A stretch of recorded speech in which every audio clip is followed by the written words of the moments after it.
Nous sommes la moyenne des personnes que nous fréquentons.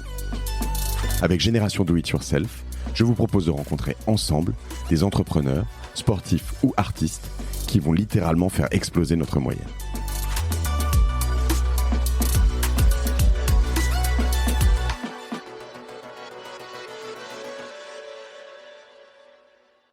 L'envie d'une femme ou d'un homme, que ça soit de 18 ans ou de 40 ans, n'est pas du tout le même.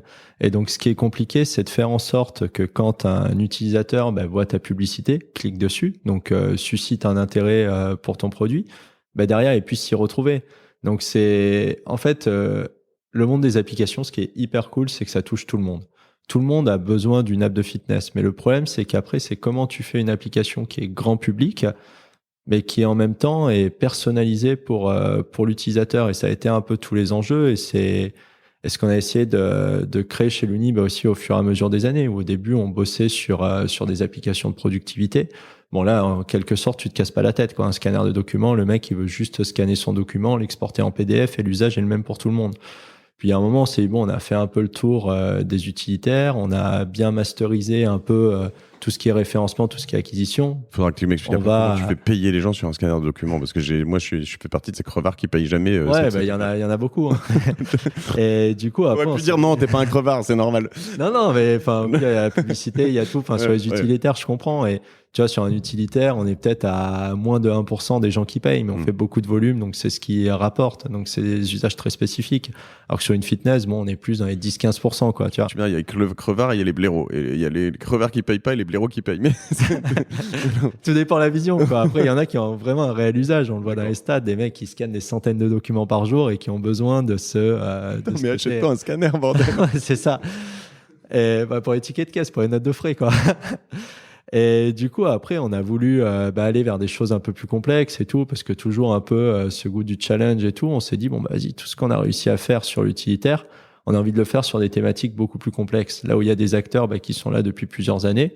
Donc, la fitness, c'est un peu la première thématique qu'on a adressée après la productivité qui est complexe. Parce qu'on faisait des choses qu'on n'avait jamais fait, donc le contenu. Qui est un métier à part entière, quoi. Tourner des vidéos et faire en sorte qu'elles soient qualitatives, qu'elles soient adaptées à l'utilisateur.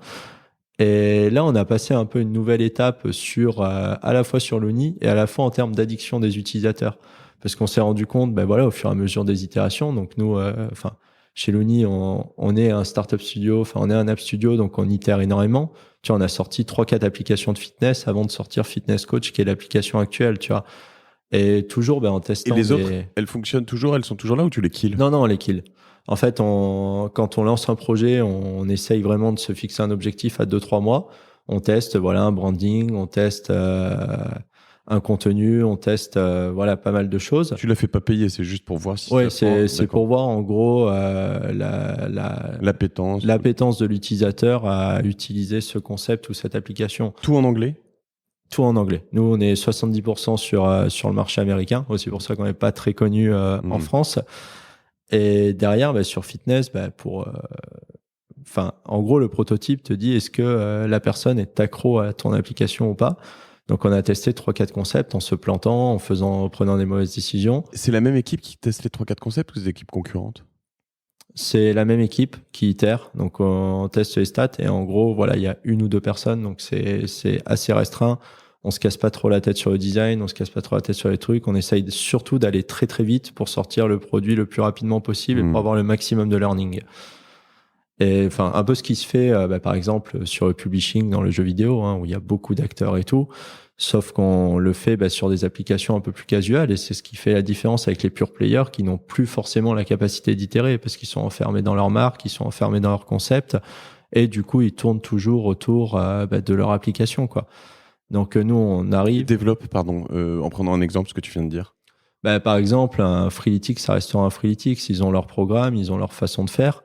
Et du coup, demain, ils peuvent pas du jour au lendemain changer leur branding, changer leur application et changer tout ce qu'ils font, quoi. Alors que nous, vu qu'on n'existe pas encore, on peut se permettre de tester pas mal de choses différentes sans rentrer dans des cases et sans. Nous, à la base, notre point fort, c'est le marketing et la data. C'est la capacité de comprendre les utilisateurs et de les ramener sur nos applications. Ok. Et le lancement d'une app comme ça, alors c'est peut-être, oui, ça doit être. Tu sais combien ça te coûte une app que tu kills En général, donc un investissement total, donc fitness c'était un peu plus, mais voilà, c'est entre 300 et 500 000 euros, quoi. Parce qu'on achète du marketing, parce qu'on itère, parce qu'il y a des équipes de dev dessus et tout. T'as zéro revenu en face.